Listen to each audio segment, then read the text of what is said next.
Donc en fait, je me suis pointé dans le cabinet de Calas et je suis tombé sur une secrétaire, les deux autres n'étaient pas là. Bon, la secrétaire elle me dit, mais vos pièces de première instance, elles n'ont pas été communiquées, si elles sont considérées comme abandonnées.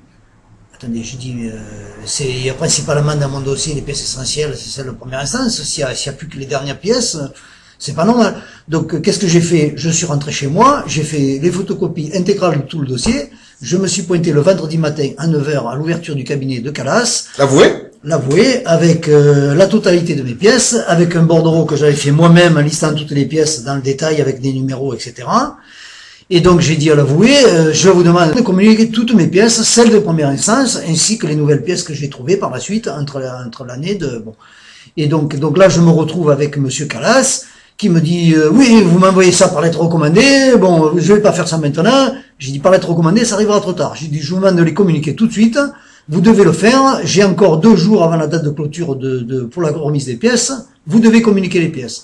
Donc monsieur Calas m'a baladé comme ça pendant près d'une heure et demie, il a fini par prendre mes pièces. Parce que, pour expliquer, alors il a fait le siège dans le cabinet de monsieur l'avoué Jean Calas, et pendant des heures, il ne voulait pas accéder à sa demande, mais comme il voyait que M. Fournet, dès qu'un client venait, il lui racontait son histoire, ayant pris peur de voir son cabinet discrédité, il a fini par accéder à sa demande, il lui a remis la liste des pièces qui seront à transmettre, et il n'a pas voulu mettre ni la date, ni l'heure, c'est ça? Voilà, c'est ça, je me suis retrouvé avec un document sans la date ni l'heure. Alors j'ai insisté encore, je vais vous dire, je suis arrivé à 9 h, je suis parti à 11 h du cabinet, à 11 h j'ai fini par obtenir le document avec la date en haut, c'est-à-dire, bon, et donc je me suis dit, mais je vous ai dit la date et l'heure, et comme le cabinet est fermé à 17 h 30... C'était un vendredi? C'était un vendredi, je me suis dit, si j'ai pas l'heure sur le document, il va dire que j'ai remis ça à la fermeture, qu'en conséquence, il n'a pas eu le temps de s'en occuper, qu'il n'a pas vu, qu'il n'a pas pu communiquer, parce qu'il y avait le week-end au milieu. Donc qu'est-ce que j'ai fait? Bon, ça faisait déjà plus de 2 heures que j'étais dans son cabinet. Donc je suis sorti avec mon document, avec du man tamponné en tête Calas, etc. Jean Calas, son étude. J'ai fait le tour de 3 huissiers des environs pour finir par tomber sur le 3e, qui accepte de me faire un PV, comme quoi il avait constaté que je remettais à tel jour, telle heure, un document en tête de Jean Calas, avec une liste, un bordereau, etc. dûment enregistré dans le cabinet de l'huissier. Et c'est là que vous m'avez dit, je sentais la magouille. Ben oui, parce que je me doutais que Calas, comme il y avait 2 autres qui ont bloqué, malgré mon insistance, parce que Botta Aubert, quand elle m'a jeté que je suis passé à Dreyfus, c'est parce que j'ai insisté pour qu'elle communique mes pièces et que je lui demande des justificatifs. Alors quand vous commencez à demander des justificatifs à un avocat, il commence à vous dire, ah mais vous me faites pas confiance, allez voir notre avocat. Alors, pour résumer ce début de chapitre, on a vu que ce que M. Fournet appelle une magouille, on a des questions à se poser. La première avocate ne transmet pas les documents. Bizarre, est-ce qu'elle a reçu un ordre? La deuxième avocate ne les transmet pas et ne veut même pas qu'il assiste à l'audience, alors qu'elle a 50 ans de métier. Bizarre, on peut dire que c'est un concours de circonstances. Il prend Maître Dreyfus, prénom Denis Dreyfus. Denis Dreyfus, que les gens connaissent à Grenoble, qui a été bâtonnier, qui se débine puisque Monsieur Fournet n'a pas allé voir Jean Calas pour transmettre des documents puisqu'il a Maître Dreyfus.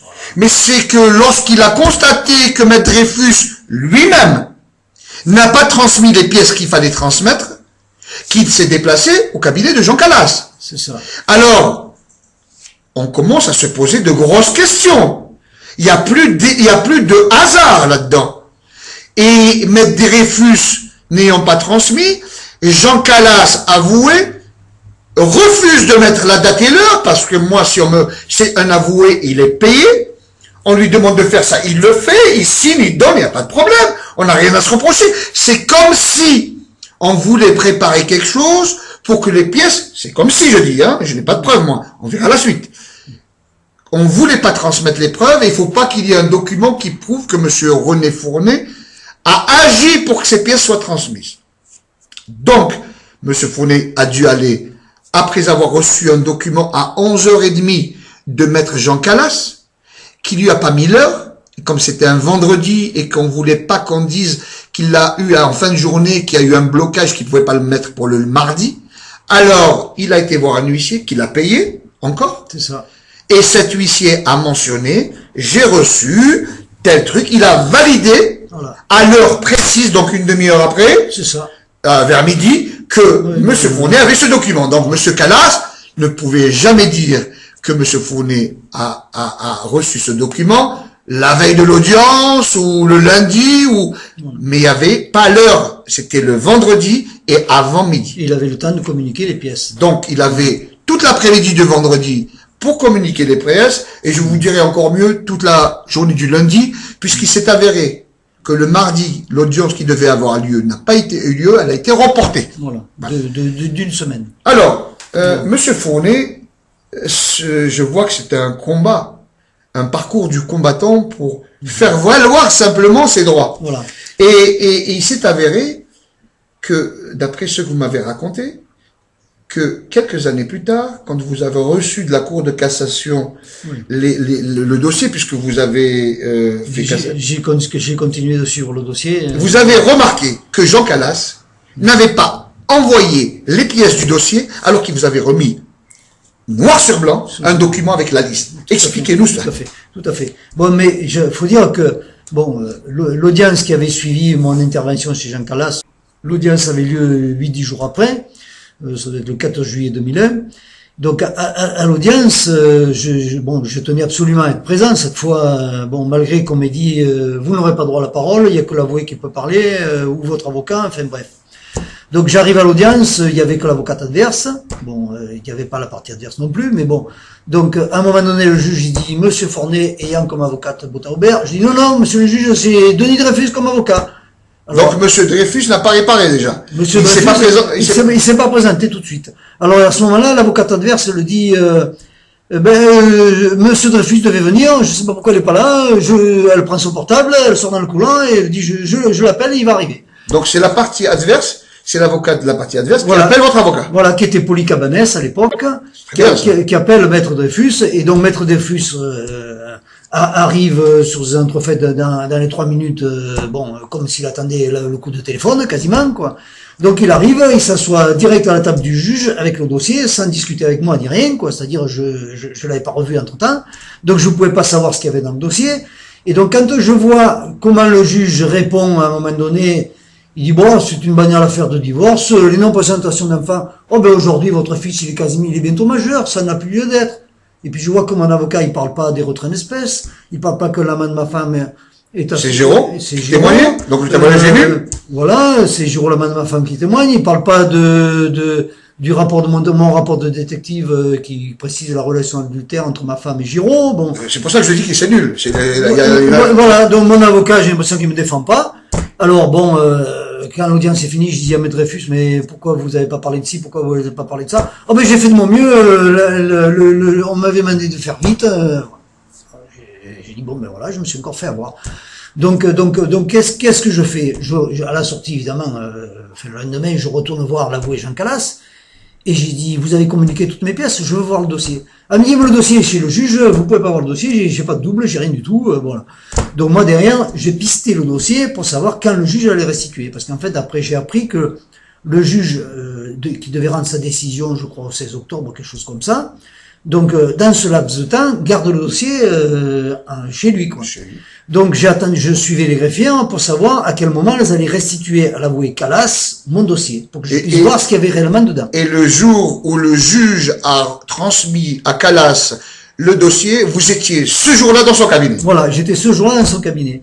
Donc vous lui avez dit montrez-moi les pièces. Voilà, donc en fait, je me pointe dans le cabinet de Calas, il devait pas s'attendre. Jean Calas, avoué. Oui, c'est ça. Donc je me pointe dans son cabinet, il devait pas s'attendre à ma visite, je tombe sur son assistante qui suivait le dossier, qui était Choule de Catherine, et donc qui celle-ci, elle appelle tout de suite Jean Calas parce que je voulais pas me montrer le dossier. Bon, alors elle m'a dit il faut que je voie avec Monsieur Calas. Donc Calas arrive dans le quart d'heure qui suit. Et donc, évidemment, il faut patienter dans la salle d'attente. Je les entends vaguement discuter tous les deux. Le fond de l'affaire, c'est quoi? Le fond d'affaire, c'est que je voulais voir le dossier. Et alors? Donc Calas finit par me montrer le dossier. Il me dit, oui, vous voyez, votre dossier, il y a toutes les pièces dedans. Mais c'était quand même après plus d'1 heure, ça. C'est-à-dire, ces gens-là, pendant 1 heure, bon, on discutait entre eux là-bas dedans, je sais pas. En fait, quand j'ai ouvert mon dossier, En fin de compte, si je comprends bien, d'après ce que vous m'avez dit, ils étaient en train de magouiller puisque les pièces qui ont été envoyées ne sont pas celles qui vous ont remises. Voilà. Donc il fallait les pièces qui ont été retirées, donc il avait vidé le dossier, si c'est ce que vous m'avez dit. C'est ça. Et comme les pièces sont revenues, c'était pas celles qui étaient revenues, il fallait reprendre les pièces qui étaient cachées, voilà. les remettre, les renuméroter. Il fallait à peu près 1 heure. Alors, voilà. Dites-moi exactement ce qui s'est passé. Alors, quand j'ai commencé à feuilleter, je me suis aperçu qu'il y avait des pièces qui avaient des numéros rouges, d'autres des numéros verts, et j'ai commencé par comparer les pièces, et j'ai dit, comment ça se fait qu'il y a des pièces qui ont le même numéro dans le dossier? Donc là, j'ai dit, il y a forcément une magouille quelque part. Calas me dit, vous voyez bien, le dossier il est là, toutes les pièces ont été communiquées. Bon, alors, évidemment, derrière, qu'est-ce que je fais? J'essaie de voir Dreyfus. J'ai dit, bon, j'arrivais pas à le voir, mais j'ai insisté pour téléphoner. J'ai dit, il faut absolument aller en cassation. Là, il y a une anomalie dans le dossier. La cassation va découvrir ça. Bon, à l'époque, je connaissais encore pas grand chose en droit. Mais bon, donc il a quand même fallu que je fasse le forcing pendant 2 mois pour que Dreyfus finisse par me dire, j'ai communiqué les pièces à un avocat de la Cour de cassation. Et quand je lui demandais le justificatif, j'arrivais pas à l'obtenir. Il a fallu que je fasse le siège pendant quasiment 2 jours à la veille, parce qu'il fallait 2 mois à l'époque. Il a fallu que je fasse le siège pendant 2 jours pour que Calas me fasse un papier. J'ai communiqué... Pas Calas. Pas Calas. Monsieur Dreyfus. Denis Dreyfus, tout à fait. Pour qu'il me fasse un papier, j'ai communiqué à l'avocat de la Cour de cassation, Maître Boutors, votre dossier. Et quand j'appelle Maître Boutors, le jour même, en sortant de l'étude de Maître Dreyfus, il me dit, j'ai pas encore votre dossier, je pense que je vais le recevoir, mais j'ai dit le délai est de telle date, donc qu'est-ce que j'ai fait? J'ai refaxé moi-même toutes les pièces à Maître Boutors en lui disant, je vous faxe aussi la lettre de Maître Dreyfus qui vous dit que vous devez faire un pourvoi en cassation et l'enregistrer. Donc là, Maître Boutors n'était pas au courant apparemment au début, mais compte tenu du délai, si j'avais pas pris les devants, mon dossier arrivait trop tard en cassation. Alors, voilà. Pour comprendre, Maître Dreyfus, Denis Dreyfus bâtonnier, ancien bâtonnier à Grenoble, était l'avocat de monsieur René Fournet. Le jugement a été rendu, mais vraiment il a carrément bafoué les droits de monsieur René Fournet, puisque tout a été attribué à sa femme. On verra le détail. On a déjà vu une partie. Et tout cela parce que Maître Dreyfus n'a pas transmis des pièces que monsieur René Fournet voulait transmettre à la partie adverse. Et que, malgré le forcing vers Jean Calas l'avoué, apparemment l'avoué avait reçu des instructions, de qui, on ne sait pas, mais il va falloir que la justice le sache. Malheureusement, on verra que la justice a fait un blocage sur ça. Et Jean Calas n'a pas transmis les documents. Donc, le jugement est perdu pour monsieur René Fournet, qui veut faire cassation. Il faut faire un forcing. Il faut faire un siège au cabinet de monsieur Denis Dreyfus pour qu'enfin il lui remette un document pour s'en débarrasser, disant qu'il a fait cassation. Sachant que monsieur Dreyfus ne savait pas que monsieur Fournet va immédiatement bouger, sinon il aura attendu 2 jours de plus. Mais je suppose, c'est ce que vous m'avez dit. Oui, vous m'avez dit si 2 jours de plus et j'avais passé. Vous m'avez dit que si j'avais pas fait le forcing, j'avais pas eu cette lettre, Denis Dreyfus aurait attendu 2 jours s'il savait que j'allais bouger. Voilà. Et donc il a bougé, il a joint l'avocat de cassation, il lui a transmis lui-même les pièces en urgence puisqu'il y avait un délai. Et c'est grâce à monsieur Fournet que l'avocat de cassation a pu faire cassation. Donc, si on revient, monsieur Denis Dreyfus n'a pas remis à temps voulu, alors qu'il est avocat et qu'il connaît les pièces. Donc, si je comprends bien ce que m'avait dit avant l'enregistrement monsieur Fournet, monsieur Dreyfus a tout fait pour que la cassation ne soit pas enregistrée. C'est voilà, bien ça? C'est tout à fait ça. Voilà. C'est tout à fait ça. Alors, expliquez-moi la suite. Alors, bon, la suite, évidemment, je savais qu'on avait trafiqué mon dossier. Bon, parce que ça s'est produit 1 fois, 2 fois, 3 fois. Bon. Alors, la 3e fois, bon, à l'époque, j'avais pas les moyens d'aller à Paris, vérifier ce qu'il y avait dans le dossier de cassation, parce qu'en fait, l'avocat de cassation m'a dit, en fait, moi, je ne peux pas juger sur vos pièces. Je ne peux pas faire un mémoire sur vos pièces, je peux me baser que sur ce qui a été communiqué à la Cour. Donc il est obligé d'attendre qu'en fait, de recevoir le dossier directement de l'avocat. Qui l'avocat l'avait envoyé par un autre moyen, il a reçu un peu plus tard. Mais en attendant, mon pourvoi était enregistré. Donc ce qui s'est passé en fait, c'est que La cassation a été rejetée. Bon, il faut dire que j'avais plus les moyens de payer l'avocat et donc je pense qu'il a dû expédier un peu mon dossier. Donc j'avais payé une partie, puis après il me réclamait encore de l'argent supplémentaire, je ne pouvais pas payer. Donc après j'ai fait un dossier d'aide juridictionnelle, etc. Bon, ça a peut-être entraîné que bon, il s'est pas trop penché sur le dossier. Donc la cassation a été rejetée décembre 2003. Et donc à partir de décembre 2003, moi j'attendais que mon dossier, comme je m'étais renseigné, il devait revenir au tribunal, au retour de la Cour de cassation. Donc évidemment, en décembre 2003, la cassation a été rejetée, donc je me pointe à la greffière. La greffière me dit « Oh mais votre dossier n'est pas encore revenu, ça met du temps pour revenir dans la Cour de cassation, donc voilà. » Donc j'ai suivi comme ça à plusieurs reprises. Et puis à un moment donné, je me suis pointé en juillet 2004, c'était quasiment 6 mois après la cassation. Je tombe encore sur la greffière, qu'elle me dit « Ah ben ça tombe bien, le carton est sur l'armoire là-haut, les dossiers viennent de revenir de la cassation, je crois qu'il y a le vôtre dedans. » Bon, donc la greffière me descend le carton de l'armoire, elle me donne mon dossier, je demande à le consulter devant elle dans son bureau, et donc je commence à consulter le dossier, et puis dedans, je suis surpris, je trouve 2 bordereaux, enfin 2 bordereaux. Je trouve un bordereau adverse, je trouve le mien, mais le mien, c'est pas celui que m'avait communiqué l'avoué Calas. En plus, il y avait une lettre de mon avoué Calas qui demandait, avant l'audience, le retrait de 23 pièces. C'est-à-dire, et quand je regardais les numéros des pièces, en fait, c'était toutes les pièces importantes de mon dossier qui demandaient le retrait. 23 pièces retirées sur 80 pièces dans le dossier. Qui avait été transmises par qui, ces pièces? Ben, c'est mon avoué Calas avait communiqué les pièces. Oui. Et puis avant l'audience, parce que le premier bordereau que j'avais, apparemment, c'était communiqué. Et puis, avant l'audience, il a fait un deuxième bordereau. C'est-à-dire, il a demandé le retrait des pièces du dossier. Et donc, en fait, moi, j'avais pas le deuxième bordereau, je croyais avoir le bon, quoi. Qu'est-ce qui a décidé, voilà, Calas, de retirer des pièces? Il a une lettre de Dreyfus ou... Je sais pas. Calas a pris de son initiative, et il suffit de regarder les pièces qui ont été retirées, on comprend bien que c'est pas moi qui ai fait la demande. Donc, on résume toujours pour que l'attention des téléspectateurs soit bien précise et qu'ils comprennent bien le déroulement de ce que j'appelle pas un raté judiciaire, c'est vraiment une magouille judiciaire. Parce que le parcours du combattant pour faire valoir des pièces jusqu'à la Cour de cassation, et M. Fournet n'a même pas réussi à faire transmettre ces pièces, c'est très grave dans la démocratie. Liberté, égalité, fraternité, on a pris un grand coup. Il n'y a pas de justice. Aujourd'hui, vous constatez qu'au retour de la Cour de cassation, l'avoué Calas, alors qu'il a pris un huissier pour prouver qu'il a bien demandé l'envoi des pièces, c'est permis, tout simplement, et c'est permis de retirer 23 pièces du dossier qui sont les plus importantes du dossier. C'est ce qui a fait couler le bateau, à savoir les droits. Vous avez constaté que les droits de la défense ont été bafoués par un avoué, Jean Calas, et nous ferons une deuxième vidéo pour voir est-ce qu'il a été poursuivi en justice ou non. Mais ce qui est certain, c'est que M. Fournet a été en cassation, la cassation a été rejetée, alors que les droits de la défense ont été bafoués. Pourtant, on dit que la cassation juge sur la forme et non pas le fond juridique. La forme juridique a été bafouée et le fond n'a jamais existé, puisqu'aucun avocat n'a défendu M. Fournet. Il a été en Cour européenne des droits de l'homme et il attend aujourd'hui la réponse de la Cour européenne. Non, ça a été rejeté.